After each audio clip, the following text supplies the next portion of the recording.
எத்தனையோ பிரச்சனைகள். എൻ്റെ അറിവിன்படி 7 பெரிய யுத்தங்கள், போராட்டங்கள் சபைக்கு வந்ததுண்டு. பாஸ்டர் போல் காலத்திலும் சில பிரச்சனைகள் வந்ததுண்டு. அவருடைய மரணத்துக்கு பிறகும் பிரச்சனைகள் வந்ததுண்டு. பாஸ்டர் போல் 1945ஆம் ஆண்டில் ஸ்ரீலங்காவில் இறந்து விட்டார். 45 23 அவர் இந்த ஊழியம் துவங்கினார். கேட்டீங்களா? அதுக்கு பிறகு எத்தனையோ போராட்டங்கள். 62 பெரிய ஒரு போராட்டம். பழைய விசுவாசிகள் ஊழியர்களுக்கு தெரியும்.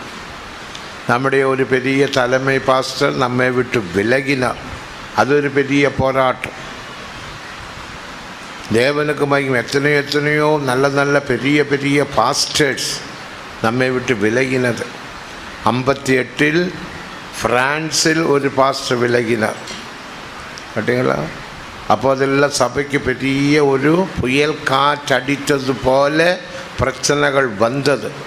ஆனாலும் அப்போதிருந்த பரிசுத்தவான்கள், விசுவாசிகள், ஊழியர்கள் ஒரு மனதாக ஒற்றக்கட்டாக நின்று சபைக்காக இதே போல ஜெபித்தார்கள். ஆண்டவரே, எங்களுடைய சபையை காப்பாற்றும் காப்பாற்றும் காப்பாற்றும். சபையானது விழுந்து போகலாகாது.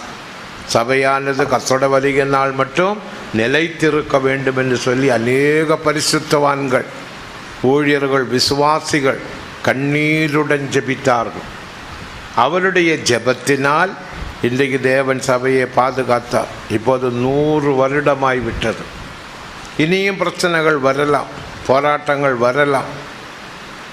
சிலர்கள் சபையை அழிக்கும்படியாக மிகவும் போராடுகிறார்கள். வெளியில் உள்ளவர் மட்டுமல்ல, உள்ளே இருக்கிறவர்களும், விசுவாசிகள், ஊழியர்களும் கூட எப்படியாவது சபையை அழிக்க வேண்டும், ஒன்றும் இல்லாமல் ஆக்க வேண்டும். ஆனால் சபையை அழிக்க முடியாது. தேவன் பாதுகாப்பார். அதுக்கு தான் நீங்கள் ஒரு குரூப் ஜனங்கள் கண்ணீருடன் ஜெபிக்கக்கூடியவர்கள், உபவாசம் எடுத்து ஜெபிக்கக்கூடியவர்கள் சபைக்காக, தேசத்துக்காக எழும்ப வேண்டும். அதற்காக ஒரு அல்லேலூயா சொல்லுங்கள். அப்போது தேவன் உங்களை ஆசீர்வதிப்பார்.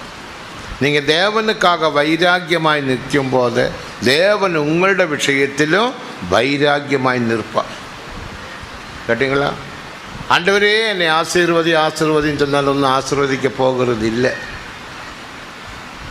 ஆசீர்வாதத்துக்கு முந்தி நீ மற்றுள்ளவர்க்காக ஒரு நன்மை செய்திருக்க வேண்டும். அதுதான் 41ஆம் சங்கீதத்தில் வாசிக்கிற சில 6 வசனத்தில் சில பகுதிகள்.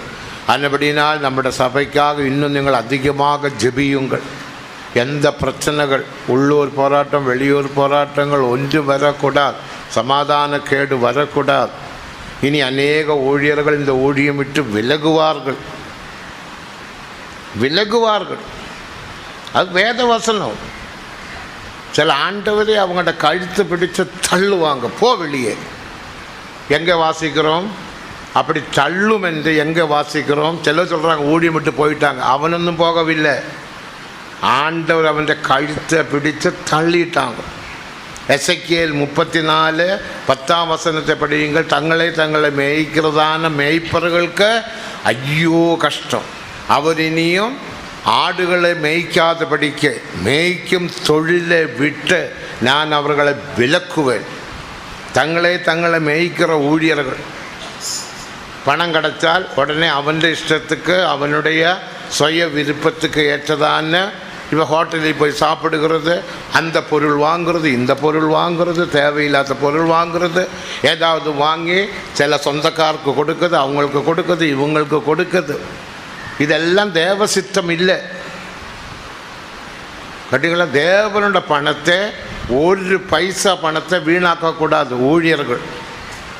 இது தேவனோட பணம்.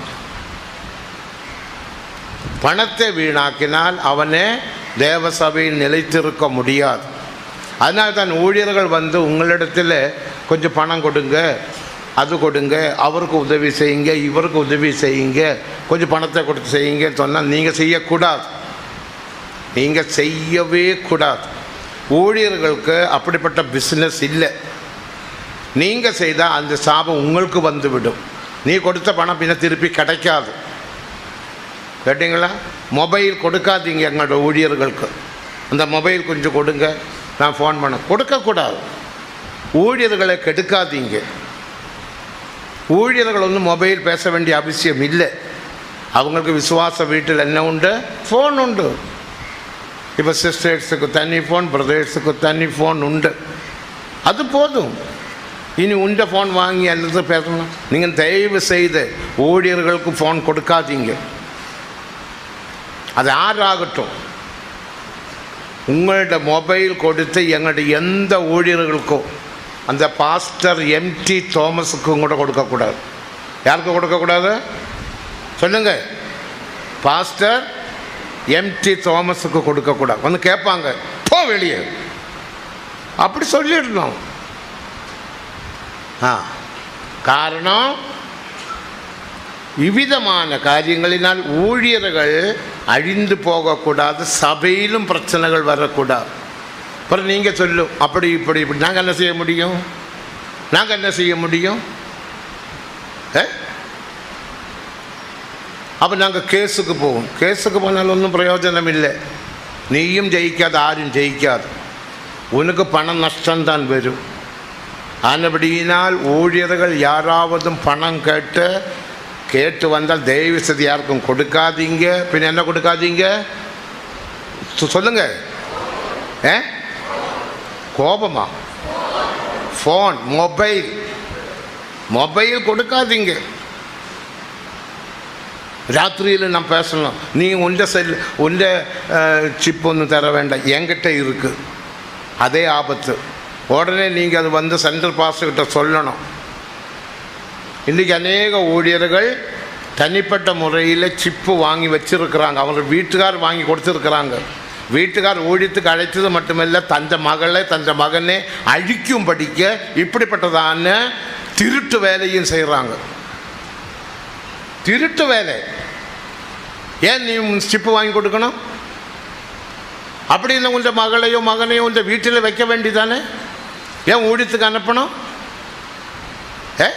எல்லாவற்றையும் விட்டு வரதான் சொன்னேன். அப்போ சிப்பு விடணுமா விட வேண்டாமா சொல்லுங்க?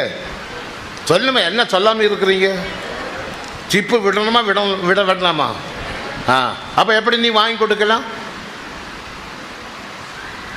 ஒரு முறை ஒரு சகோதரி அப்படி செய்த, அது ஃபோன் செய்த, நம்முடைய முந்தி இருந்த அந்த தலைமை பாஸ்டர் இப்போ இறந்து விட்டார், கர்த்தருக்குள் போனார். பிரச்சனையாச்சு, வர சொன்னேன். தாயையும் கூப்பிட்டேன், தகப்பனையும் கூப்பிட்டேன். இந்த சிப் ஆருடையது, இது ஆருடையது, இது யார் வாங்கி கொடுத்தது? அவங்க ஒன்றும் சொல்லவே இல்லை. அவர் மிரட்டி கேட்டார், இது உனக்கு கிடச்சது எப்படி? அப்போ அம்மா வாங்கி கொடுத்தாங்க. நீங்கள் வாங்கி கொடுத்தீங்களா? அதுவும் அப்படி இப்படின்னு. வாங்கி கொடுத்தீங்களா இல்லையா? ஆமாம். இந்த மகளை கையில் வச்சுக்கோ, கூட்டிகிட்டு போங்க. உடனே அனுப்பியாச்சு. உடனே மகளை அனுப்பியாச்சு. அப்படிப்பட்டவங்களுக்கு வந்து இங்கே ஊழியம் இல்லை. இந்த ஊழியம் பாடுகளின் ஊழியம், தாழ்மையின் ஊழியம். பாடுபடாவிட்டால், நம்முடைய உபதேசத்தின்படி பாடுபடாவிட்டால் என்ன இல்லை? பூர்ணம் இல்லை. பாடுபடாவிட்டால் பூர்ணம் இல்லை. அப்போ நீ பாடுபடும்படிக்க ஒப்பு கொடுத்தவங்க, பின்ன எதுக்கு உனக்கு ஃபோன்? ஆனபடியினால் எல்லா விசுவாசிகளும் விளங்கி கொள்ள வேண்டும். எங்களோட ஊழியர்கள் பணம் கேட்டால் கொடுக்கக்கூடாது. ஒரு 2000 ரூபா கொடுங்க, 3000 ரூபா கொடுங்க, இந்த பாத்ரூம் ஒன்று கட்டணும், இது ஒயிட் வாஷ் பண்ணணும், ஒரு 1000 ரூபா கொடுங்க, அப்புறம் நான் நாளை தரேன். வேண்டாம். நீ ஒயிட் வாஷும் பண்ண வேண்டாம், ஒரு வாஷும் பண்ண வேண்டாம். பணம் கேட்டால், பணம் கேட்கறது நம்முடைய விசுவாச ஜீவியத்துக்கு ஏற்றதல்ல. கேட்டீங்களா? நான் தெரியாமல் செய்துட்டு ஒன்றும் சொல்லிட்டு பிரயோஜனம் இல்லை. ஆனபடியினால் ஊழியர்களை நீங்கள் பாதுகாக்க வேண்டும். மற்ற மொபைல் கொடுத்து யாரையும் கெடுக்காதீங்க. ஹோட்டலில் கொண்டு போய் சாப்பாடு வாங்கி கொடுக்காதீங்க. தேவனுக்கு மகிமை. உண்ட வீட்டில் ஏதோ மத்தியானம் வந்தால் ஏதோ இருக்கிற சாப்பாடு, அதனால் நீ இறைச்சி மீனை கீனை வாங்கி கொடுக்கணும் என்று இல்லை. இருக்கிற சாப்பாடு கொடுத்து கொள்ளுங்க. விசிட்டிங் வருவாங்க, ஏதோ ஒரு சாப்பாடு. கடன் பெற்று நீங்கள் ஒரு சாப்பாடு வாங்கி கொடுக்கக்கூடாது. உபவாச ஜெபம் என்று வைத்து அன்றைக்கு உங்களோட வீட்டில் சாப்பாடு கொடுக்கக்கூடாது, ஊழியர்களும் போய் சாப்பிடக்கூடாது. உபவாசத்தின் நாள் விசுவாச வீட்டில் நல்லா சாப்பிட்டு ஊழியர்கள் போக வேண்டும். அன்றைக்கி அந்த வீட்டில் 24 மணி நேரம் உபவாசம் வரணும் அந்த வீட்டுக்காருக்கு. கேட்டிங்களா? இவங்க பக்கத்தில் உள்ள வீட்டுக்கு போய் விசிட் பண்ணி அங்கே போய் கொஞ்சம் சாப்பிடுவாங்க. நீ இந்த வீட்டில் சிலர் உபவாச ஜபம் சொல்லி இறைச்சி மீனும் எல்லாம் வாங்கி ஒரே விருந்து தான். என்னம்மா காலையிலே இறைச்சி வாங்குறீங்க? இல்லை, இன்றைக்கி எங்களோட வீட்டில் உபவாச ஜபம். என்ன ஜபம் சொல்லுங்க? உபவாச ஜபம். அதுக்கு இறைச்சி எதுக்கு? அம்மா ஊழியக்காரருக்கு கொடுக்கணும். அப்போ உபவாசத்துக்கும் இறைச்சிக்கு என்ன சம்பந்தம்? தேவன் நாமத்தை தூஷிக்கிறது இல்லையா? வீடுகளில் உபவாச ஜபங்கள் வைக்கணும். நான் வச்சவன் தான், நான் வைப்பேன், ஆனால் சாப்பிட மாட்டேன். அன்றைக்கே காலையில் இருந்து மாலை வரைக்கும் 6 மணி வரைக்கும் நீங்கள் உபவாசம் எடுக்கணும். உங்களோட வீட்டில் தீப்பற்ற வைக்கக்கூடாது. ஊழியக்கார் பக்கத்தில் விசிட்டிங் போய் அவங்க அப்படியே வந்து 6 மணிக்கு வந்து உங்களோட ஜபத்தை முடித்து தருவாங்க. இவ்விதமான நம்முடைய சில ஒழுங்குகள் பிரமாணங்களை நாம் பாதுகாத்து ஜீவித்தால் இந்த சபையானது மகிமையான சபை. இந்த சபையின் மூலமாக ஆத்துமாக்கள் ரட்சிக்கப்பட்ட அவர்கள் பூர்ணப்பட்டு பரிபூர்ணமான இந்த வருகையில் எடுத்துக்கொள்ளப்படும். அதற்காக சபையை பாதுகாக்க வேண்டியது விசுவாசிகளுடைய கடமை. ஊழியர்களை பாதுகாக்க வேண்டியதும் விசுவாசிகள் தான். அதுபடியினால் யார் யாரோடு தேவையில்லாத ஐக்கியத்தை வைத்து கடைகளில் போய் சாப்பிடுவது. இப்போ இங்கேருந்து மதுரைக்கு போகிறாங்க, போகிற வழியில் ஒரு கடையில் சாப்பிடும், இன்னும் சாப்பாடு வாங்கி கொடுக்கக்கூடாது. வேணுங்க ஒரு மினரல் வாட்டர் வாங்கி கொள்ளுங்க. இங்கேருந்து மதுரைக்கு போயிட்டு வருதுன்னு அரிச்சு ஆகாது. நான் ஒரு கடையிலும் போய் சாப்பிடுக்கிறது இல்லையே. இன்றைக்கி 50 வருஷமாச்சு நான் ஊழியம் செய்கிறேன். எனக்கு வரும்போது சில ஆகாரத்தை செய்து இந்த வண்டியில் வைப்பாங்க, அதுதான் சாப்பிடுவேன். மரத்தடியில் உட்காந்து சாப்பிடுவேன். கேட்டிங்களா? கடைகளில் போய் சாப்பிடுகிறது இல்லை, இந்நாள் வரைக்கும் போனது இல்லை. தேவனுக்கு மகிமை. அப்படி நம்முடைய பிரதிஷ்டையை பாதுகாத்த ஒரு பாடுகளிலூടെ போனால் தான் இந்த ஊழியத்தை பாதுகாக்க முடியும். இராவிட்டால் இயேசுவோட அரண்மனையில் பிறந்திருக்கலாமே. அவர் ஏன் தொழுவத்தில் பிறக்கணும்?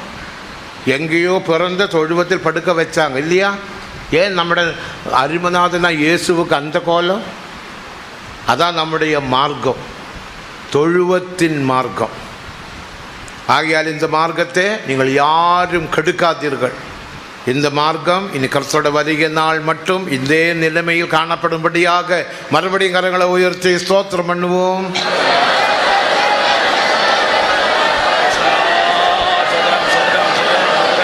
சோதரம் சோதரம் சோதரம் சோதரம் சோதரம் சோதரம் சோதரம் சோதரம் சோதரம் சோதரம் சோதரம் சோதரம். ரகசிய தொடர்புகள் யாருக்கும் இருக்கக்கூடாது. எங்களோட ஊழியர்களும் ரகசியமாக உங்களோட வீட்டுக்குள்ளே வந்தால் அது நீங்கள் சென்டர் பாஸ்டர்கிட்ட சொல்லணும். அவங்க விசிட்டிங்கின்னு வரலாம். இப்போ கொரோனா பிடிச்சி யாரும் வருகிறது இல்லை. அடிக்கடி வந்தால் அது நீங்கள் வாட்ச் பண்ண வேண்டும். அடிக்கடி ஒரு வீட்டுக்கு ஒரு ஊழியக்காரன் போகக்கூடாது, நீங்களும் கூப்பிடக்கூடாது. செய்தால் உங்களோட வீட்டுக்கு அது சாபமாக மாறிவிடும். அவனுக்கும் சாபம், உங்களுக்கும் சாபம். அதுபடியினால் சாபத்துக்காக தேவன் நம்மை அழைக்கவில்லை, ஆசீர்வாதத்துக்காக. அந்த ஆசீர்வாதத்தை பெற்று பூமியில் ஆசீர்வதிக்கப்பட்டவர்களாக நாம் எல்லோரும் காணப்பட வேண்டும். அதற்காக ஸ்தோத்திரம் பண்ணுவோம்.